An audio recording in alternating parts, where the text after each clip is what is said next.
Hello everyone, welcome back to my channel. ಎಲ್ಲರೂ ಹೇಗಿದ್ದೀರಾ? ಎಲ್ಲ ಚೆನ್ನಾಗಿದ್ದೀರಾ ಅಂತ ಅಂದ್ಕೊಳ್ತೀನಿ. ಲಾಸ್ಟ್ ವಿಡಿಯೋದಲ್ಲಿ ನಾನು ಯೂಟ್ಯೂಬ್ ನಮಗೆ ಯಾವಾಗ ನಮಗೆ ಎಷ್ಟು ಅಮೌಂಟ್ ಕೊಡುತ್ತೆ ಅಂತ ಒಂದು ವಿಡಿಯೋ ಮಾಡಿದ್ದೆ. ಮೀನ್ಸ್ ತುಂಬ ಜನ ಅನ್ಕೊತಾರೆ, ಲೈಕ್ ಕೇಳ್ತಾರಲ್ಲ, ಕಮೆಂಟ್ಸ್ ಮಾಡಿ ಅಂತ ಹೇಳ್ತಾರೆ, ಶೇರ್ ಮಾಡಿ ಅಂತ ಹೇಳ್ತಾರೆ. ಸೊ ಅದರಿಂದನೂ ಅವ್ರಿಗೆ ಇನ್ಕಮ್ ಇರುತ್ತಾ? ಜಸ್ಟ್ ವ್ಯೂಸಿಗಷ್ಟೇ ಇನ್ಕಮ್ ಇರುತ್ತಾ? ನಮಗೆ ವ್ಯೂಸ್ನಲ್ಲೇ ಆದರೂ ಇನ್ನು ಹೇಗೆ ಇನ್ಕಮ್ ಬರುತ್ತೆ ಅಂದರೆ ತುಂಬ ಜನಕ್ಕೆ ತುಂಬ ಥರದ ಡೌಟ್ ಇತ್ತು. ಸೊ ಆ ಒಂದು ಡೌಟ್ ಕ್ಲಿಯರ್ ಮಾಡೋದಕ್ಕೆ ಅಂತ ಲಾಸ್ಟ್ ಒಂದು ವಿಡಿಯೋ ಮಾಡಿದ್ದೀನಿ. ನೋಡಿಲ್ಲ ಅಂದರೆ ಹೋಗಿ ಒಂದ್ಸರಿ ವಾಚ್ ಮಾಡಿ ಅಂತ ಹೇಳ್ತಾ, ಇವತ್ತಿನ ಒಂದು ವಿಡಿಯೋದಲ್ಲಿ ತುಂಬ ಜನ ನನಗೆ ಕಮೆಂಟ್ಸ್ ಮಾಡಿ ಕೇಳಿದ್ದಾರೆ, ಹಳೆ ವಿಡಿಯೋಗಳಿಗೆ ಈಗ ಹೊಸ ವಿಡಿಯೋಗಳಿಗೆ ನಿಮ್ಮ ಚಾನಲ್ ಮಾನಿಟೈಸ್ ಆಯಿತಾ, ನಿಮ್ಮ ಚಾನಲಲ್ಲಿ ಅರ್ನಿಂಗ್ ಸ್ಟಾರ್ಟ್ ಆಯಿತಾ, ನೀವು ಇದುವರೆಗೂ ಎಷ್ಟು ಅರ್ನಿಂಗ್ ತೊಗೊಂಡಿದ್ದೀರಾ, ತುಂಬ ಈ ರೀತಿ ರಿಲೇಟೆಡ್ ತುಂಬ ಕ್ವಶನ್ಸ್ ಬಂದಿತ್ತು. ಸೊ ಅದೆಲ್ಲದನ್ನು ನಾನು ಯಾರಿಗೂ ಕಮೆಂಟ್ ಮಾಡಿರಲಿಲ್ಲ.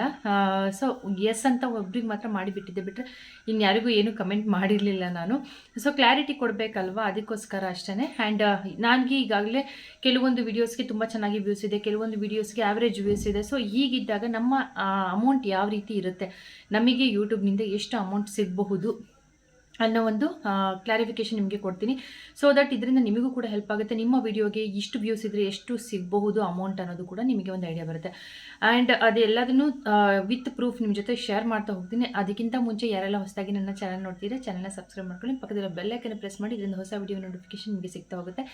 ಯೂಟ್ಯೂಬ್ ರಿಲೇಟೆಡ್ ಏನೇ ಒಂದು ವಿಷಯ ಗೊತ್ತಾಗಬೇಕು ಅಂದರೂ ಸಬ್ಸ್ಕ್ರೈಬ್ ಮಾಡ್ಕೊಂಡು ಬೆಲ್ ಐಕನ್ನ ಪ್ರೆಸ್ ಮಾಡೋದ್ರಿಂದ ಯಾವುದೇ ಹೊಸ ವೀಡಿಯೋ ಹಾಕಿದ್ರು ಕೂಡ ನಿಮಗೆ ನೋಟಿಫಿಕೇಶನ್ ಬಂದುಬಿಡುತ್ತೆ. ಜೊತೆಲಿ ಎಷ್ಟೊಂದು ಜನ ಕಮೆಂಟ್ ಮಾಡಿರ್ತಾರೆ, ನಾನು ಯಾವಾಗಲೂ ಹೇಳ್ತಾ ಇರ್ತೀನಿ, ವೀಡಿಯೋ ಜೊತೆಲಿ ನಾನು ಕಮೆಂಟ್ಸ್ ಯಾರೋ ಇಬ್ಬರು ಈ ಥರ ಮಾಡಿದ್ರು, ಅದು ಅವರಿಗೆ ಏನು ಆನ್ಸರ್ ಹೇಳಬೇಕು ಅದನ್ನು ವೀಡಿಯೋಗಳಲ್ಲಿ ಕೂಡ ಹೇಳಿರ್ತೀನಿ. ಸೊ ಅದಕ್ಕೋಸ್ಕರ ವೀಡಿಯೋನ ಸ್ಕಿಪ್ ಮಾಡಿದೆ ವಾಚ್ ಮಾಡಿ, ನಿಮ್ಮ ಕಮೆಂಟ್ಗೂ ಕೂಡ ಆನ್ಸರ್ ಅದರಲ್ಲಿ ಇರುತ್ತೆ.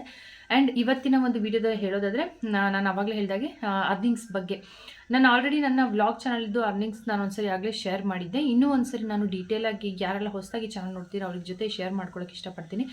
ಏನಂತ ಅಂದರೆ, ಒಂದೊಂದು ಚಾನಲ್ಗೆ ಒಂದೊಂದು ಥರ ಇರುತ್ತೆ. ಇವಾಗ ನಿಮಗೆ ಯೂಟ್ಯೂಬ್ನಲ್ಲಿ ಫಿಕ್ಸ್ಡ್ ಅಮೌಂಟ್ ಅಂತ ಇರಲ್ಲ. ಈ ಒಂದು ವೀಡಿಯೋಗೆ ಇವಾಗ ನಮ್ಮದೇ ಟೆಕ್ ಚಾನಲಲ್ಲೇ ಆದ್ರೂ ಒಂದೊಂದು ವೀಡಿಯೋಗೆ ಒಂದೊಂದು ಥರ ಅಮೌಂಟ್ ಇರುತ್ತೆ. ಆ ರೀತಿ ಕೆಟಗರಿ ವೈಸ್ ಕೂಡ ಅಮೌಂಟ್ ನಿಮಗೆ ತುಂಬ ಡಿಫ್ರೆನ್ಸ್ ಬರುತ್ತೆ. ಮೀನ್ಸ್ ಇವಾಗ ವ್ಲಾಗ್ ಚಾನಲ್ ಇದ್ದರೆ ಅವರಿಗೆ ಒಂಥರ ಅಮೌಂಟ್ ಬರ್ತಾ ಇರುತ್ತೆ, ಆ್ಯಂಡ್ ಟೆಕ್ ಚಾನಲ್ ಇದ್ದರೆ ಅವರಿಗೆ ಒಂಥರ ಅಮೌಂಟ್ ಬರ್ತಾ ಇರುತ್ತೆ, ಆರ್ಟ್ ಆ್ಯಂಡ್ ಕ್ರಾಫ್ಟ್ ಇದ್ದರೆ ಅವ್ರಿಗೆ ಒಂಥರ, ಆ್ಯಂಡ್ ಹೊರಗಡೆ ಏನು ಟ್ರಾವೆಲಿಂಗ್ ಮಾಡ್ತಾರೆ ಅವರಿಗೆ ಒಂಥರ, ಒಬ್ಬರೊಬ್ಬರಿಗೆ ಒಂದೊಂದು ಥರ ಯೂಟ್ಯೂಬಿಂದ ಅಮೌಂಟ್ ಬರುತ್ತೆ. ಬಟ್ ಯಾರಿಗೂ ಇದುವರೆಗೂ ಕರೆಕ್ಟಾಗಿ ಗೊತ್ತಾಗಿಲ್ಲ ಯಾವುದರಲ್ಲಿ ಎಷ್ಟು ಅಮೌಂಟ್ ಬರುತ್ತೆ, ಯಾರಿಗೆ ಜಾಸ್ತಿ ಬರುತ್ತೆ, ಯಾರಿಗೆ ಕಡಿಮೆ ಬರುತ್ತೆ, ಯಾವ ಥರ ವಿಡಿಯೋ ಮಾಡಿದ್ರೆ ಜಾಸ್ತಿ ಬರುತ್ತೆ, ಈ ಥರ ಯಾರಿಗೂ ಕೂಡ ಐಡಿಯಾ ಇಲ್ಲ. ಬಟ್ ಕೆಲವೊಂದು ಕೆಟಗರಿಗೆ ಜಾಸ್ತಿ ಬರುತ್ತೆ ಅನ್ನೋದು ಎಲ್ಲರಿಗೂ ಇರುವಂಥ ಒಂದು ನಾರ್ಮಲ್ ಆಗಿ ಒಂದು ಐಡಿಯಾ. ಬಟ್ ವ್ಲಾಗಿಗೆ ಸ್ವಲ್ಪ ಕಡಿಮೆನೇ ಅಂತ ಹೇಳ್ತಾರೆ. ಇದುವರೆಗೂ ನಾನು ಮೀನ್ಸ್ ತೊಗೊತಾ ಇರೋದು ಕೂಡ ಅಮೌಂಟ್ ನನ್ನ ವ್ಲಾಗ್ ಚಾನಲಲ್ಲಿ ಸ್ವಲ್ಪ ಕಡಿಮೆನೇ ಇದೆ. ಸೊ ನನ್ನ ವ್ಲಾಗ್ ಚಾನಲಲ್ಲಿ ನಾನು ಇದುವರೆಗೂ ತೊಗೊಂಡಿರೋದು 2 ಸರಿ ನನ್ನ ಅಮೌಂಟ್ನ, ಮೀನ್ಸ್ ನಾನು ಅದರಲ್ಲಿ ಅರ್ನ್ ಮಾಡಿರೋದು 2 ಟೈಮ್ಸ್ ಅಷ್ಟೇ. ಬಿಕಾಸ್ ನನಗೆ ಅದರಲ್ಲಿ ವ್ಯೂಸ್ ಇಲ್ಲ. ನನ್ನ ಚಾನಲ್ ನಾನು ಹೇಳ್ತಾ ಇದ್ದೆ ಯಾವಾಗಲೂ. ಸೊ ನಾನು ಅದಕ್ಕೋಸ್ಕರ ಹೇಳ್ತಿರ್ತೀನಿ, ನನ್ನ ವ್ಲಾಗ್ ಚಾನಲ್ನಲ್ಲಿ ನನಗೆ ಆ ರೀತಿ ಮಿಸ್ಟೇಕ್ ಆಗೋದಕ್ಕೆ ರೀಸನ್ನೇ ನಾನು ಕನ್ಸಿಸ್ಟೆಂಟಾಗಿ ಇಲ್ಲದೆ ಇರೋದು. ನಾನು ಚೆನ್ನಾಗಿ ಓಡೋ ಟೈಮ್ನಲ್ಲಿ ಯೂಟ್ಯೂಬ್ನ ವೀಡಿಯೋಸ್ನ ಸ್ಟಾಪ್ ಮಾಡಿದ್ದು, ತುಂಬ 1 ಇಯರ್ ತನಕ ಗ್ಯಾಪ್ ಕೊಟ್ಟಿದ್ದು, ಅದಾದಮೇಲೆ ವೀಡಿಯೋಸ್ನ ಡಿಲೀಟ್ ಮಾಡ್ತಾ ಇದ್ದಿದ್ದು, ಇದೆಲ್ಲದನ್ನು ಕೂಡ ನನ್ನ ವ್ಲಾಗ್ ಚಾನಲ್ ಓಡದೇ ಇರೋದಕ್ಕೆ ರೀಸನ್. ಬಟ್ ಅದರಲ್ಲಿ ಕೆಲವೊಂದು ವೀಡಿಯೋಸ್ ಓಡ್ತಾ ಇದೆ, ಸೊ ಸ್ಲೋ ಆಗಿ ಓಡ್ತಾ ಇರುತ್ತೆ. ವರ್ಷಕ್ಕೆ ಒಂದ್ಸರಿ ನನಗೆ ಅಮೌಂಟ್ ಸಿಗ್ತಾ ಇದೆ, ಆ ಥರ ಆಗ್ತಾ ಇದೆ. ಬಟ್ ಮಂತ್ಲಿ ಕೂಡ ನಾನು ಹೇಳಿದಾಗೆ ಯಾವಾಗ್ಲೂ ಮಂತ್ಲಿ ಕೂಡ ಲಕ್ಷ ಅರ್ನ್ ಮಾಡೋರು ಈಗಲೂ ಕೂಡ ಇದ್ದಾರೆ. ವ್ಲಾಗಿಂದ ಅರ್ನ್ ಮಾಡ್ತಿದ್ದಾರೆ, ಟೆಕ್ ಚಾನಲಿಂದ ಅರ್ನ್ ಮಾಡ್ತಿದ್ದಾರೆ, ಆರ್ಟ್ ಆ್ಯಂಡ್ ಕ್ರಾಫ್ಟಿಂದ ಅರ್ನ್ ಮಾಡ್ತಿದ್ದಾರೆ, ಎಜುಕೇಷನ್ ರಿಲೇಟೆಡಿಂದ ಅರ್ನ್ ಮಾಡ್ತಾರೆ. ತುಂಬ ಥರದಲ್ಲಿ ಯೂಟ್ಯೂಬ್ನಲ್ಲಿ ಅಮೌಂಟ್ನ ತಗೊಳ್ತಾ ಇದ್ದಾರೆ.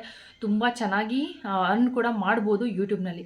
ಬಟ್ ನಮ್ಮ ಒಂದು, ನಾನು ಹೇಳ್ತಿರ್ತಿಲ್ಲ ಯಾವಾಗಲೂ, ಯೂಟ್ಯೂಬ್ನಲ್ಲಿ ನಾವು ಇರುವಂಥ ಕನ್ಸಿಸ್ಟೆನ್ಸಿ ಎಷ್ಟಿರುತ್ತೆ, ನಾವು ಕನ್ಸಿಸ್ಟೆಂಟಾಗಿ ಇದ್ದೀವಾ ಇಲ್ವಾ, ನಮ್ಮ ವಿಡಿಯೋ ಕ್ವಾಲಿಟಿ, ಕ್ವಾಂಟಿಟಿ, ನಮಗೆ ಜನ ಇಷ್ಟಪಡೋ ರೀತಿ ಕಂಟೆಂಟ್, ಇದೆಲ್ಲದೂ ಕೂಡ ತುಂಬ ಇಂಪಾರ್ಟೆಂಟ್ ಆಗುತ್ತೆ. ಸೊ ನಾನು ಅದಕ್ಕೆ ಎಲ್ಲ ವೀಡಿಯೋದಲ್ಲೂ ಹೇಳ್ತಿರ್ತೀನಿ, ವ್ಯೂಸ್ ಕಮ್ಮಿ ಇದೆ ಅಂದರೆ ಫಸ್ಟ್ ಕನ್ಸಿಸ್ಟೆಂಟಾಗಿ ಮತ್ತು ಯಾವ ವೀಡಿಯೋ ಜನ ಇಷ್ಟಪಟ್ಟು ನೋಡ್ತಾರೆ ಆ ಥರ ವೀಡಿಯೋ ರಿಲೇಟೆಡ್ನ ವೀಡಿಯೋಸ್ನ ಆಗ್ತಾ ಹೋಗಿ, ಆವಾಗ ನಿಮ್ಮ ಚಾನಲ್ ಕೂಡ ಗ್ರೋ ಆಗಿ ತುಂಬ ಹೆಲ್ಪ್ ಆಗುತ್ತೆ. ಹಾಗೆ ನನ್ನ ಚಾನಲಲ್ಲಿ ಕೂಡ, ನನ್ನ ವ್ಲಾಗ್ ಚಾನಲ್ ನಾನು ಮಾಡಿದಂಥ ಮಿಸ್ಟೇಕ್, ಆ್ಯಂಡ್ ಟೆಕ್ ಚಾನಲಲ್ಲಿ ಕೂಡ ನಾನು ಸ್ಟಾರ್ಟ್ ಮಾಡಿದೆ. ಬಟ್ ನಿಜವಾಗ್ಲೂ ಕೆಲವೊಂದು ಸಿಚುವೇಶನ್ಸ್ ಹೇಗೆ ಬರುತ್ತೆ ಅಂದರೆ, ಎಲ್ಲರಿಗೂ ಮೇ ಬಿ ಅದೇ ಥರ ಬರಬೇಕು ಅಂತಾರೆ. ಕೆಲವರಿಗೆ ಇಂಟ್ರೆಸ್ಟ್ ಹೋಗಿ ಕೂಡ ವೀಡಿಯೋಸ್ ಹಾಕೋದು ನಿಲ್ಲಿಸಿರ್ತಾರೆ. ಬಟ್ ನನಗೆ ಆಗಲಿಲ್ಲ. ಫ್ಯಾಮಿಲಿಯಲ್ಲಿ ಸಮ್ ಇಶ್ಯೂಸ್ ಇದ್ದಿದ್ದರಿಂದ ನಾನು ಅದನ್ನು ಅಲ್ಲಿ ಆ ಕಡೆ ಗಮನ ಕೊಡಬೇಕಾಗಿದ್ದರಿಂದ ನಾನು ವೀಡಿಯೋಸ್ನ ಮಾಡೋಕ್ಕಾಗಿರಲಿಲ್ಲ. ಲಾಸ್ಟ್ ಟೈಮೆಲ್ಲ ಹೇಳಿದ್ದೀನಿ ನಾನು.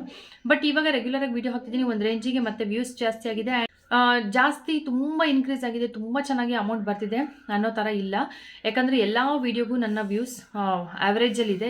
ಎಲ್ಲ ತುಂಬ ಚೆನ್ನಾಗಿದೆ, ತುಂಬ ಚೆನ್ನಾಗಿ ಓಡ್ತಿದೆ ಅಂದರೆ ಮಾತ್ರ ನಮಗೆ ವ್ಯೂಸ್ಗೆ ತುಂಬ ಚೆನ್ನಾಗಿ ದುಡ್ಡು ಬರುತ್ತೆ. Means 20K 30K 1 per day ಆಯಿತು ಅಂದರೆ, ಅದನ್ನು ನಾವು ಒಂದು ಮಂತಲ್ಲಿ ಕರೆಕ್ಟಾಗಿ 30 ವೀಡಿಯೋಸ್ ಮಾಡಿದ್ವಿ ಅಂದರೆ, ಒಂದು 20K 30K ಈ ಥರ ನಮಗೆ ಒಂದೊಂದು ವೀಡಿಯೋಗೂ ವ್ಯೂಸ್ ಬಂತು ಅಂದರೆ, ನಮ್ಮ ಒಂದು ಮಂತ್ಲಿ ಅರ್ನಿಂಗ್ ಒಂದು ರೇಂಜಿಗೆ ಆಗುತ್ತೆ. ಒಂದು $150 $100, $150, $200 ತನಕ ಹೋಗುತ್ತೆ. ಬಟ್ ವ್ಯೂಸೇ ಇಲ್ಲದೆ ಜಾಸ್ತಿ ರೀಚ್ ಆಗಿಲ್ಲ ಅಂದರೆ ನಮಗೆ ಅಮೌಂಟ್ ಬರೋದೇ ಇಲ್ಲ, ಮಂತ್ಲಿ ಬರೋದೇ ಇಲ್ಲ, ತುಂಬ ದಿವಸ ಟೈಮ್ ತೊಗೊಳುತ್ತೆ. ಆ್ಯಂಡ್ ಅದೇ ರೀತಿ ವ್ಲಾಗಲ್ಲಾದ್ರೂ ಅಷ್ಟೇ, ನಾನು ಹೇಳ್ತಾ ಇದ್ದಾಗೆ ಒಂದೊಂದು ವೀಡಿಯೋಗೆ ಒಂದೊಂದು ಥರ ವ್ಯೂಸ್ ಇರುತ್ತೆ, ಒಂದೊಂದು ವ್ಯೂಸಿಗೂ ಒಂದೊಂದು ಥರ ಅಮೌಂಟ್ ಇರುತ್ತೆ, ಆ್ಯಂಡ್ ಒಂದೊಂದು ಥರ ವೀಡಿಯೋಗೂ ಒಂದೊಂದು ಥರ ಅಮೌಂಟ್ ಇರುತ್ತೆ. ಮೀನ್ಸ್ ನಾನು ಇವಾಗ ಒಂದು ಕ್ರೀಮ್ ರಿವ್ಯೂಸ್ ಕೊಟ್ಟಿದ್ದೇನೆ, ಅದಕ್ಕೆ ಅಮೌಂಟ್ ಬಂದಿರೋದು ಬೇರೆ ಥರ ಇರುತ್ತೆ. ನಾನು ಇಲ್ಲಿ ತೋರಿಸ್ತಾ ಹೋಗ್ತೀನಿ ನಾನು ನಿಮಗೆ. ಆದರೆ ಇಲ್ಲಾಂದರೆ ಇದಾದಮೇಲೆ ವೀಡಿಯೋ ಆದಮೇಲೆ ಸ್ಕ್ರೀನ್ ರೆಕಾರ್ಡಿಂಗ್ ಕೂಡ ನಿಮ್ಮ ಜೊತೆ ಶೇರ್ ಮಾಡ್ಕೊಳ್ತೀನಿ. ನನ್ನ ಕ್ರೀಮ್ ಇದಕ್ಕೇ 100 ವ್ಯೂಸ್ ಇದ್ದರೆ 100K ವ್ಯೂಸ್ ಇತ್ತು ಅಂದರೆ ಅದಕ್ಕಿರೋ ಅಮೌಂಟ್ ಬೇರೆ ಥರ ಇದೆ. ಅದೇ ರೀತಿ ನಾನು ಬಾಯ್ ಬೇಬಿ ಸಿಮ್ಟಮ್ಸ್ ಬಗ್ಗೆ ಮಾಡಿದ್ದೀನಿ, ಅದರಲ್ಲೂ ಅಷ್ಟೇ 100K ಸಮಥಿಂಗ್ ಇದೆ ವ್ಯೂಸು, ಅದರಲ್ಲಿರೋ ಅಮೌಂಟೇ ಬೇರೆ ಥರ ಇದೆ. ಹಾಗೆ 10K ವ್ಯೂಸ್ ಇರೋ 2 ವೀಡಿಯೋಗಳಿಗೂ ಬೇರೆ ಬೇರೆ ಥರ ಅಮೌಂಟ್ ಇದೆ. ಸೊ ಇದೆಲ್ಲದೂ ಕೂಡ ಕೌಂಟ್ ಆಗುತ್ತೆ. ಸೊ ಫಸ್ಟು ಅದು ವೀಡಿಯೋ ನೋಡ್ಕೊಂಬಂದರೆ ನಿಮಗೆ ಸ್ವಲ್ಪ ಕ್ಲಾರಿಟಿ ಸಿಗುತ್ತೆ. ನನ್ನ vlog channel and tech channel ಎರಡೂ ಕೂಡ ನಾನು ಸ್ಕ್ರೀನ್ ರೆಕಾರ್ಡಿಂಗ್ ನಿಮ್ಮ ಜೊತೆ ಶೇರ್ ಮಾಡ್ಕೊಳ್ತೀನಿ. ಆಮೇಲೆ ಮತ್ತೆ ಸಿಗೋಣ. ಸೊ ನಾನು ನನ್ನ ಫಸ್ಟ್ ವ್ಲಾಗ್ ಚಾನಲ್ನ ಅರ್ನಿಂಗ್ಸ್ನ ನಿಮ್ಮ ಜೊತೆ ಶೇರ್ ಮಾಡ್ಕೊಳ್ತೀನಿ. ಇದರಲ್ಲಿ ಕೂಡ ಕೆಲವೊಂದು ವೀಡಿಯೋಸ್ಗೆ ತುಂಬ ಚೆನ್ನಾಗಿ ವ್ಯೂಸ್ ಇದೆ. ನಾನು ಯಾವಾಗಲೂ ಹೇಳ್ತಿರ್ತೀನಿ, ವ್ಲಾಗಿಗೆಲ್ಲ ಅಷ್ಟಕ್ಕಷ್ಟೇ ಆ್ಯಾವ್ರೇಜ್ ವ್ಯೂಸ್ ಇರುತ್ತೆ. ಬಟ್ ಕೆಲವೊಂದು ಚೆನ್ನಾಗಿರೋ ವೀಡಿಯೋಗಳದ್ದು ನಿಮಗೆ ರೆವೆನ್ಯೂ ತೋರಿಸ್ತೀನಿ. ಸೊ ಇದು ಬಂದುಬಿಟ್ಟು ನನ್ನ ಹೋಮ್ ಟೂರ್ ಮಾಡಿದ್ದೆ. 3.4K ಮೀನ್ಸ್ 3.5K ಹತ್ತಿರ ಇದೆ ಅಂತ ಅಂದ್ಕೊಳ್ಳಿ. 3,500 ವ್ಯೂಸ್ ಇದೆ. ಸೊ ಇದಕ್ಕೆ ಅರ್ನಿಂಗ್ಸ್ ಬಂದುಬಿಟ್ಟು ನಾನು ಒಂದೊಂದಕ್ಕೂ ವೀಡಿಯೋಗೂ ಹಾಗೆ ತೋರಿಸ್ತಾ ಹೋಗ್ತೀನಿ. ಸೊ ನೀವು ಪಾಸ್ ಮಾಡಿ ಕಂಪೇರ್ ಮಾಡಿ ನೋಡಿ, ಇಷ್ಟು ವ್ಯೂಸಿಗೆ ಇಷ್ಟಿದ್ರೆ ಇಷ್ಟಕ್ಕೆ ಇಷ್ಟು ಆಗಬೇಕಿತ್ತು, ಇಷ್ಟಕ್ಕೆ ಇಷ್ಟು ಕಡಿಮೆ ಇದೆ. ಸೊ ಇದನ್ನೆಲ್ಲ ನೀವೇ ಅನಲೈಸ್ ಮಾಡಬೇಕು. ಸೊ ಇದಕ್ಕೆ ಬಂದುಬಿಟ್ಟು ನೋಡಿ 3.5K ಇದ್ರೂ ಕೂಡ ಜಸ್ಟ್ 0.76 ಅಂದರೆ $1 ಕೂಡ ಆಗಿಲ್ಲ. $1 ಆಗಬೇಕಂದ್ರೆ 0.99 ಆಗಿ 100 ಆಗೋ ಟೈಮ್ನಲ್ಲಿ $1 ಆಗುತ್ತೆ. ಸೊ ವ್ಯೂಸ್ ಮಾತ್ರ 3.5K ಇದೆ. ಬಟ್ ಅರ್ನಿಂಗ್ಸ್ ಇದರಲ್ಲಿ ಇಷ್ಟೇ ಇರೋದು. ಸೊ ಒಂದೊಂದು ರೀತಿಯ ವೀಡಿಯೋಗೆ ಒಂದೊಂದು ರೀತಿಯ ಅರ್ನಿಂಗ್ಸ್ ಇರುತ್ತೆ. ನೀವು ಅಂದ್ಕೊಳ್ಬೋದು ಇಷ್ಟು ವ್ಯೂಸ್ ಬಂದಿದೆ, ಇವರಿಗೆಲ್ಲ ಚೆನ್ನಾಗಿ ಇನ್ಕಮ್ ಆಗ್ತಿರುತ್ತೆ ಅಂತ. ಸೊ ಆ ಥರ ಇರೋದಿಲ್ಲ. ಪ್ರತಿಯೊಬ್ಬರಿಗೂ ಕೂಡ ಬೇರೆ ಬೇರೆ ಥರ ವ್ಯೂಸಿಗೆ ಬೇರೆ ಬೇರೆ ಥರ ಅವರಿಗೆ ಅಮೌಂಟ್ ಬಂದಿರುತ್ತೆ. ಯಾಕಂದರೆ ಅದು ಬಂದಿರೋ ಆ್ಯಡ್ಸ್ಗಳ ಮೇಲೆ ಡಿಪೆಂಡ್ ಆಗಿರುತ್ತೆ. ಆ್ಯಂಡ್ ಇದು ಬಂದುಬಿಟ್ಟು 6.5K ವ್ಯೂಸ್ ಆಗಿರೋವಂಥದ್ದೊಂದು ವೀಡಿಯೋ. ಇದ್ರದ್ದು ರೆವೆನ್ಯೂ ಬಂದುಬಿಟ್ಟು 2.75. ಇದ್ರದ್ದು ಅರ್ಧದಷ್ಟಿದ್ರೂ ಕೂಡ ಆ ವೀಡಿಯೋದು ವ್ಯೂಸು 3.5 ಇದ್ದರೂ ಕೂಡ ಅಮೌಂಟ್ ಅಟ್ಲೀಸ್ಟ್ $1 ಆದರೂ ಆಗಬೇಕಿತ್ತು ಅಂತ ನೀವು ಅಂದ್ಕೊಳ್ಬೋದು. 1.5 ಈ ಥರನಾರು ಆಗಬೇಕಿತ್ತು. ಬಟ್ ಆ ಥರ ಇರಲ್ಲ. ನೋಡಿದ್ರೆ ಇದರಲ್ಲಿ ನಿಮಗೆ ಎಷ್ಟು ಡಿಫ್ರೆನ್ಸ್ ಗೊತ್ತಾಗುತ್ತೆ. ಸೊ ಇದು ಬಂದುಬಿಟ್ಟು 1K ವ್ಯೂಸ್ ಇದೆ. ಸೊ 1K ವ್ಯೂಸ್ಗೆ $0.18 ಇದರಲ್ಲಿ ಆಗಿರುವಂಥದ್ದು. ಕೊರಗಜ್ಜದು ಒಂದು ವಿಡಿಯೋ ಮಾಡಿದ್ದೆ ನಾನು, ಕೊರಗಜ್ಜ ದೇವರನ್ನು ಹೇಗೆ ಆರಾಧಿಸೋದು ಮನೆಯಲ್ಲೇ ಇದ್ದು ಅಂಥೇಳಿ. ಅದಕ್ಕೆ 1K ವ್ಯೂಸ್ ಆಗಿದೆ. ಆದರೆ ಸ್ಟಾರ್ಟಿಂಗಲ್ಲಿ ವ್ಯೂಸ್ ಇಲ್ಲ. ನೀವು ಅದು ವ್ಯೂಸ್ ಕೂಡ ನೋಡಿದ್ರೆ ನಿಮಗೆ ಗೊತ್ತಾಗುತ್ತೆ. ಸ್ಟಾರ್ಟಿಂಗಲ್ಲಿ ವ್ಯೂಸ್ ಇಲ್ಲ, ಆಮೇಲೆ ಇನ್ಕ್ರೀಸ್ ಆಗಿರೋದು. ಸೊ ಅದ್ರ ಮೇಲೆ $0.18 ಆಗಿದೆ ಅಷ್ಟೇ ಇದ್ರದ್ದು. ಆ್ಯಂಡ್ ಇನ್ನೊಂದು ಬಂದುಬಿಟ್ಟಿದ್ದು ಸ್ಕ್ಯಾನಿಂಗ್ ರಿಪೋರ್ಟ್ದು 26.5K ವ್ಯೂಸ್ ಇದೆ ಇದರಲ್ಲಿ. ಸೊ 26 ಅಂದರೆ ಆಲ್ಮೋಸ್ಟ್ ನಿಮಗೆ 25K ಅಂತಲೇ ಅಂದ್ಕೊಂಡ್ರು ಇದರಲ್ಲಿ ಅರ್ನಿಂಗ್ಸ್ ಬಂದುಬಿಟ್ಟು 4.85 ಇದರಲ್ಲಿ ಅಮೌಂಟ್ ಇದೆ. ಆವಾಗಲೇ ನಾನು ತೋರಿಸ್ದೆ 6,500ಗೆ ನನಗೆ ಬಂದಿರೋದು 2 ಪಾಯಿಂಟ್ ಸಮಥಿಂಗ್. ಸೊ ಇದು 25,000 ಆದರೂ ಕೂಡ ಬರೀ 4 ಪಾಯಿಂಟ್ ಸಮಥಿಂಗ್ ಬಂದಿದೆ. ಸೊ $5 ಹತ್ತಿರ ಅಂದ್ಕೊಳ್ಳಿ. ಸೊ ಇದರಲ್ಲೇ ಗೊತ್ತಾಗುತ್ತೆ ಎಷ್ಟು ಡಿಫ್ರೆನ್ಸ್ ಇರುತ್ತೆ ಒಂದೊಂದು ವೀಡಿಯೋಗೂ ಅಂತ. ಇದು ಬಂದುಬಿಟ್ರೆ 100K ವ್ಯೂಸ್ ಆಗಿರೋದು boy baby and girl baby scanning ರಿಪೋರ್ಟ್ದು. ಸೊ ಇದರಲ್ಲಿ ಬಂದುಬಿಟ್ಟು ನನ್ನ ಅರ್ನಿಂಗ್ಸ್ ಬಂದು 19.82. ಆವಾಗಲೇ ಹೇಳಿದಾಗೆ ಹತ್ತಿರ ಆಲ್ಮೋಸ್ಟ್ ಇದು ಮಾತ್ರ ಕರೆಕ್ಟ್ ಬಂದಿದೆ. ಯಾಕಂದರೆ ಆವಾಗಲೇ 25,000 ವ್ಯೂಸ್ ಇರೋದಕ್ಕೆ ಒಂದು 5 ತನಕ ಬಂದಿದೆ $. ಸೊ ಅದಕ್ಕೆ ಕಂಪೇರ್ ಮಾಡಿದ್ರೆ ಇದು $20 ಹತ್ತಿರ ಬಂದಿದೆ. ಸೊ ಇದು ಓಕೆ, ಪರವಾಗಿಲ್ಲ. ಆ್ಯಂಡ್ ಇನ್ನೊಂದು ಬಂದುಬಿಟ್ಟು ಇಲ್ಲಿ ಬೇಬಿ ಫುಡ್ಡಿನ ಒಂದು ವಿಡಿಯೋ ಮಾಡಿದೆ. ಅದರಲ್ಲಿ 6.5K ವ್ಯೂಸ್ ಇದೆ, 6.8K ವ್ಯೂಸ್ ಇದೆ ಇದರಲ್ಲಿ. ಸೊ ಇದ್ರದ್ದು ಅರ್ನಿಂಗ್ಸ್ ಬಂದು ನೋಡೋದಾದರೆ 1.55. ಆವಾಗಲೇ ನೋಡಿದ್ರೆ 6 ಸಮಥಿಂಗ್ ವ್ಯೂಸ್ ಇದ್ದರೂ ಕೂಡ ಅಮೌಂಟ್ 2 ಸಮಥಿಂಗ್ ಇತ್ತು. ಬಟ್ ಇದರಲ್ಲಿ 1 ಸಮಥಿಂಗ್ ಇದೆ. ಸೊ ಇದರಲ್ಲೇ ನಿಮಗೆ ಡಿಫ್ರೆನ್ಸ್ ಗೊತ್ತಾಗುತ್ತೆ. ಆ್ಯಂಡ್ 122 ಇನ್ನೊಂದು ವ್ಯೂಸ್ ಇರೋವಂಥ ಇದು 100 ಅಂದರೆ 100K ಪ್ಲಸ್ ವ್ಯೂಸ್ ಇರೋವಂಥ ಒಂದು ವಿಡಿಯೋ.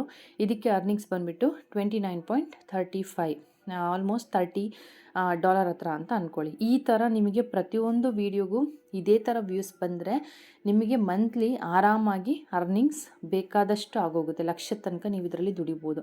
ಬಟ್ ಪ್ರತಿಯೊಂದು ವೀಡಿಯೋಗೂ ಈ ರೀತಿ ಅರ್ನಿಂಗ್ಸ್ ಬರೋದು ತುಂಬ ರೇರು, ತುಂಬ ಕೆಲವರಿಗಷ್ಟೇ ಈ ಥರ ಬರುತ್ತೆ. ಸೊ ಇನ್ನೊಂದು ಬಂದುಬಿಟ್ಟು BB ಕ್ರೀಮ್ ಮತ್ತು CC ಕ್ರೀಮ್ ಡಿಫ್ರೆನ್ಸ್ ಬಗ್ಗೆ ಒಂದು ವಿಡಿಯೋ ಮಾಡಿದ್ದೆ. 120K ಅದು ಓಡಿರೋವಂಥದ್ದು ವ್ಯೂಸು. ಮೀನ್ಸ್ ಅಷ್ಟು ಚೆನ್ನಾಗಿ ಅದಕ್ಕೆಲ್ಲ ರೆಸ್ಪಾನ್ಸ್ ಬಂದಿತ್ತು. ಅದರಲ್ಲಿ ಕೂಡ ಅಷ್ಟೇ 34.97. ಸೊ ಆಲ್ಮೋಸ್ಟ್ ಇದು ಮತ್ತು ನನ್ನ ಬಾಯ್ ಬೇಬಿ ಸ್ಕ್ಯಾನಿಂಗ್ ರಿಪೋರ್ಟ್ ಎರಡು ಹತ್ತಿರ ಇದೆ. ಆ್ಯಕ್ಚುಲಿ ಬಾಯ್ ಬೇಬಿ ಸ್ಕ್ಯಾನಿಂಗ್ ರಿಪೋರ್ಟ್ದೇ ಜಾಸ್ತಿ ಇದೆ. ಬಟ್ ಅಮೌಂಟ್ ಅದರಲ್ಲಿ $30 ಇದೆ, ಇಲ್ಲಿ 34 ಇದೆ. ಜಸ್ಟ್ ಒಂದು ಅದೇ ಇನ್ನೂ ಜಾಸ್ತಿ ಇದ್ರು ವ್ಯೂಸು. ಅಮೌಂಟ್ ಅದರಲ್ಲಿ ಕಡಿಮೆ ಇದೆ, ಇದರಲ್ಲಿ ಜಾಸ್ತಿ ಇದೆ. ಸೊ ನಾವು ಮಾಡೋ ನಮಗೆ ಬರುವಂಥ ಆ್ಯಡ್ಸಿಂದ ನಮ್ಮ ಒಂದು ಅಮೌಂಟ್ ಡಿಫ್ರೆನ್ಸ್ ಆಗುತ್ತೆ. ಆ್ಯಂಡ್ ಈಗ ಟೆಕ್ ಚಾನಲ್ದು ನಾನು ತೋರಿಸೋದಾದರೆ, ಇವಾಗ ಟೆಕ್ ಚಾನಲಲ್ಲಿ ತುಂಬ ಚೆನ್ನಾಗಿ ವ್ಯೂಸ್ ಬಂದಿರುವಂಥದ್ದೆಲ್ಲ ಒಂದು 10K ಇಷ್ಟರೊಳಗಡೆ ಇರೋದು ಆಲ್ಮೋಸ್ಟ್. ಬಟ್ ಮೊನ್ನೆ ರೀಸೆಂಟಾಗಿ ಹಾಕಿರೋ ಒಂದು ವಿಡಿಯೋ ಮಾತ್ರ 20K ಓಡಿದೆ. ಅದ್ರದ್ದು ನಾನು ತೋರಿಸ್ತೀನಿ ಎಷ್ಟಿದೆ ರೆವಿನ್ಯೂ ಅಂತ. ಇದು ಬಂದುಬಿಟ್ಟು 7K ಹತ್ತತ್ರ ಇದೆ ವಿಡಿಯೋ ಮೀನ್ಸ್ ವ್ಯೂಸ್. ಇದಕ್ಕೆ ಬಂದಿರೋದು 2.87. ವ್ಲಾಗಲ್ಲೂ ಕೆಲವೊಂದು ಆ ಒಂದು ವಿಡಿಯೋ ತೋರಿಸಿದ್ದೆ ನಾನು, ಅದರಲ್ಲೂ ಕೂಡ ಆಲ್ಮೋಸ್ಟ್ ಇಷ್ಟೇ ಇದೆ. ಆ್ಯಂಡ್ ಇನ್ನೊಂದು ಬಂದುಬಿಟ್ಟು ನಿಮಗೆ ನಾನು ಆವಾಗಲೇ ಹೇಳಿದಾಗೆ 20K ಇರುವಂಥ ಒಂದು ವಿಡಿಯೋದು ನಾನು ರೆವೆನ್ಯೂ ಕೂಡ ತೋರಿಸ್ತೀನಿ ಎಷ್ಟಿದೆ ಅಂತ ಹೇಳಿಬಿಟ್ಟು. ಸೊ ಇದರಿಂದ ನಿಮಗೆ ಡಿಫ್ರೆನ್ಸಸ್ ಗೊತ್ತಾಗುತ್ತೆ. ಟೆಕ್ ಚಾನಲ್ ಆದರೂ ತುಂಬ ಅರ್ನಿಂಗ್ಸ್ ಇರುತ್ತೆ ಅಂತ ಅಲ್ಲ, ತುಂಬ ಕಡಿಮೆ ಇರುತ್ತೆ ಅಂತನಲ್ಲ, ಒಂದೊಂದು ವಿಡಿಯೋಗೆ ಒಂದೊಂದು ಥರ ಇರುತ್ತೆ. ಬಟ್ ಯಾವುದಕ್ಕೆ ಎಷ್ಟು ಅಂತ ಇದುವರೆಗೂ ಯಾರೂ ಕೂಡ ಹೇಳೋಕ್ಕೆ ಅಕ್ಯುರೇಟಾಗಿ ಸಾಧ್ಯ ಆಗಿಲ್ಲ. ಸೊ ಇದು ಬಂದುಬಿಟ್ಟು 20Kಗೆ ನನಗೆ ಬಂದಿರುವಂಥ ಅಮೌಂಟ್ ಬಂದುಬಿಟ್ಟು 12.85. ಬಟ್ ಇನ್ನೂ ಸಿಕ್ಕಿಲ್ಲ. $100 ಆದಮೇಲೆ ನನಗೆ ಸಿಗುತ್ತೆ. ಸೊ ಆವಾಗ ಡೆಫಿನೆಟಾಗಿ ನಿಮ್ಮ ಜೊತೆ ಶೇರ್ ಮಾಡ್ಕೊಳ್ತೀನಿ ಎಷ್ಟು ಬಂತು, ಏನು ನನ್ನ ಫಸ್ಟ್ ಯೂಟ್ಯೂಬ್ ಪೇಮೆಂಟ್ ಅನ್ನೋದನ್ನು. ಆದಷ್ಟು ಬೇಗ ಬರಲಿ ಅಂತ ನೀವು ಕೂಡ ವಿಶ್ ಮಾಡಿ. ಆ್ಯಂಡ್ ನಾನು ಕೂಡ ನಿಮ್ಮ ಚಾನಲ್ಗೆ ಹೀಗೆ ಸಪೋರ್ಟ್ ಮಾಡ್ತೀನಿ ಅಂತ ಹೇಳ್ತಾ, ಈಗ ಒಂದು ವಿಡಿಯೋ ತೋರಿಸ್ತಾ ಇದ್ದೀನಿ ನೋಡಿ. ಇದು ಬಂದುಬಿಟ್ಟು 1K ವ್ಯೂಸ್ ಇರೋವಂಥ ಒಂದು ವಿಡಿಯೋ. 1K ಇದ್ದರೆ ಇದರಲ್ಲಿ ಎಷ್ಟು ಬರುತ್ತೆ ಅಂತ ನೋಡೋಣ. ಸೊ 0.24, ಅದರಲ್ಲಿ 0.18 ಸಮಥಿಂಗ್ ಇತ್ತು ಒಂದು ವಿಡಿಯೋಗೆ 1K ವ್ಯೂಸಿಗೆ. ಇದರಲ್ಲಿ 0.24 ಇದೆ. ಟೆಕ್ ಚಾನಲ್ಗೂ ವ್ಲಾಗ್ ಚಾನಲ್ಗೂ ಜಾಸ್ತಿ ಡಿಫ್ರೆನ್ಸ್ ಇಲ್ಲ. ನಿಮ್ಮ ಚಾನಲ್ಗೆ ಬರುವಂಥ ಆ್ಯಡ್ಸ್ಗಳು ಇದರಲ್ಲಿ ಡಿಪೆಂಡ್ ಆಗಿರುತ್ತೆ. ಸೊ ಇದು ನೋಡೋದಾದರೆ ನನ್ನ ಲಾಸ್ಟ್ ಮುಂಚೆ ಎಲ್ಲ ನಾನು ಕನ್ಸಿಸ್ಟೆಂಟ್ ಮೀನ್ಸ್ ವಿಡಿಯೋನೇ ಹಾಕಲಿಲ್ದಾಗ $1, $1.5 ಇಷ್ಟೇ ಆಗಿರೋದು. ಸೊ ಕನ್ಸಿಸ್ಟೆಂಟಾಗಿರಿ ಅಂತ ಏನಕ್ಕೆ ಹೇಳ್ತೀನಿ ಅಂದರೆ, ನಾವು ಕನ್ಸಿಸ್ಟೆಂಟಾಗಿ ರೆಗ್ಯುಲರಾಗಿ ವಿಡಿಯೋ ಅಪ್ಲೋಡ್ ಮಾಡೋದ್ರಿಂದ ಅಷ್ಟೇ ನಮ್ಮ ಚಾನಲ್ ಗ್ರೋತ್ ಆಗೋಕ್ಕೆ ಸಾಧ್ಯ. ಸೊ ಬಂದ್ರಲ್ಲ, ಎರಡೂ ಚಾನಲ್ನ ಒಂದು ವ್ಯೂಸ್ ತುಂಬ ಡಿಫ್ರೆನ್ಸ್ ಇರುತ್ತೆ. ಆ್ಯಂಡ್ ಟೆಕ್ ಚಾನಲಲ್ಲೇ ಆದರೂ ಕೂಡ ಒಂದು ವಿಡಿಯೋಯಿಂದ ಇನ್ನೊಂದು ವಿಡಿಯೋಗೆ ತುಂಬ ಡಿಫ್ರೆನ್ಸ್ ಇರುತ್ತೆ. ಸೊ ಈ ರೀತಿಯಾಗಿರುತ್ತೆ. ಬಟ್ ನನ್ನ ಅರ್ನಿಂಗ್ ಸ್ಟಾರ್ಟ್ ಆಗಿದ್ದೆ ನಂದು ಈ ಕಡೆಯಿಂದ ಸ್ವಲ್ಪ ಅದ್ರ ಮೇಲೆ ನನ್ನ ಅರ್ನಿಂಗ್ ಸ್ಟಾರ್ಟ್ ಆಗಿದ್ದು. ಅಲ್ಲಿವರೆಗೂ ನನ್ನ ಚಾನಲ್ ಮಾನಿಟೈಸ್ ಆಗಿರಲಿಲ್ಲ. ಸೊ ಮಾನಿಟೈಸ್ ಸ್ಟಾರ್ಟ್ ಆದಮೇಲೆ ನನ್ನ ವೀಡಿಯೋಸೇ ನಾನು ಆಮೇಲೆ ಮಾಡಲಿಲ್ಲ. ಮಾನಿಟೈಸ್ ಆಯಿತು, ಬಟ್ ನಾನು ಅಷ್ಟೊತ್ತಿಗೆ ವಿಡಿಯೋ ಮಾಡೋದು ಸ್ಟಾಪ್ ಮಾಡಿದ್ದೆ. ಸೊ ಅದಕ್ಕೋಸ್ಕರ ನನ್ನ ವ್ಯೂಸ್ ಮತ್ತೆ ಡೌನ್ ಆಯಿತು. ಯಾವುದೇ ರೀತಿ ಏನು ಇಂಪ್ರೂವ್ಮೆಂಟೇ ಇರಲಿಲ್ಲ ನನ್ನ ಒಂದು ಚಾನಲಲ್ಲಿ. ಅದಕ್ಕೋಸ್ಕರ ನನಗೆ ಅರ್ನಿಂಗ್ಸ್ ಆಗಿಲ್ಲ. ಬಟ್ ಇವಾಗ ಆಲ್ಮೋಸ್ಟ್ ಮತ್ತೆ ವೀಡಿಯೋಸ್ನ ಹಾಕ್ತಿರೋದ್ರಿಂದ ಸ್ವಲ್ಪ ಚೆನ್ನಾಗಿ ವ್ಯೂಸು ಹೋಗ್ತಿದೆ. ಆ್ಯಂಡ್ ಅದ್ರ ಜೊತೆಗೆ ನನ್ನ ಅರ್ನಿಂಗ್ಸ್ ಕೂಡ ನಿಮ್ಮ ಜೊತೆ ಶೇರ್ ಮಾಡಿದ್ದೀನಿ. ಸೊ ಇದಿಷ್ಟು ಹೀಗಿರುತ್ತೆ. ಅರ್ನಿಂಗ್ಸ್ ಹೀಗೆ ಫಿಕ್ಸ್ ಅಂತ ಇರಲ್ಲ. ಆ್ಯಂಡ್ ಇದುವರೆಗೂ ನಾನು ಯಾವುದೋ ಅರ್ನಿಂಗ್ ಟೆಕ್ ಚಾನಲಿಂದ ತೊಗೊಂಡಿಲ್ಲ. ವ್ಲಾಗ್ ಚಾನಲಿಂದ ಆಲ್ರೆಡಿ ನಾನು 2 ಸರಿ ಇನ್ಕಮ್ ತೊಗೊಂಡಿದ್ದೀನಿ. ಬಟ್ ಟೆಕ್ ಚಾನಲಿಂದ ಇದುವರೆಗೂ ತೊಗೊಂಡಿಲ್ಲ. ತೊಗೊಂಡಾಗ ನಿಜವಾಗ್ಲೂ ನಿಮ್ಮ ಜೊತೆ ಶೇರ್ ಮಾಡ್ಕೊಳ್ತೀನಿ, ಎಷ್ಟು ಬಂತು ಏನು ಪ್ರತಿಯೊಂದು ಕೂಡ ಶೇರ್ ಮಾಡ್ತೀನಿ. ಸೊ ಇವತ್ತಿನ ವಿಡಿಯೋ ಇಷ್ಟ ಆಗಿತ್ತು. ನೀವು ಕೂಡ ನಾನು ಹೇಳೋದೇನೆಂದರೆ, ಯಾರು ಕೂಡ ಡಿಸಪಾಯಿಂಟ್ ಆಗಬೇಡಿ. ಎಲ್ಲರಿಗೂ ಒಳ್ಳೆ ಟೈಮ್ ಬಂದೇ ಬರುತ್ತೆ. ನೀವು ಹಾಕೋ ಎಫರ್ಟ್ ಹಾಕಿ ಮಾಡ್ತಿದ್ದೀರಾ ಅಂದರೆ ಒಂದಲ್ಲ ಒಂದು ದಿವಸ ಅದಕ್ಕೂ ಕೂಡ ಒಳ್ಳೆ ರಿಸಲ್ಟ್ ಸಿಗುತ್ತೆ ಅಂತ ಹೇಳ್ತೆ. ಚೆನ್ನಾಗಿ ಮಾಡಿ, ಕಂಟೆಂಟ್ ಚೆನ್ನಾಗಿ ಇಟ್ಕೊಳ್ಳಿ, ನಿಮ್ಮ ಒಂದು ಕನ್ಸಿಸ್ಟೆನ್ಸಿನ ಮೇಂಟೈನ್ ಮಾಡಿ. ಇದೆಲ್ಲದ್ರ ಜೊತೆಗೆ ನಿಮ್ಮ ಒಂದು ಚಾನಲ್ ಸಕ್ಸಸ್ ಆಗೋಕ್ಕೆ ನಿಜವಾಗ್ಲೂ ಹೆಲ್ಪ್ ಆಗುತ್ತೆ ಅಂತ ಹೇಳ್ತೆ. ಇವತ್ತಿನ ವಿಡಿಯೋ ಇಷ್ಟ ಆಗಿತ್ತು. ಇಷ್ಟ ಆದರೆ like, share and subscribe. Next ವಿಡಿಯೋದಲ್ಲಿ ಸಿಗ್ತೀನಿ. ಅಲ್ಲಿವರೆಗೂ ಟೇಕ್ ಕೇರ್, ಬಾಯ್.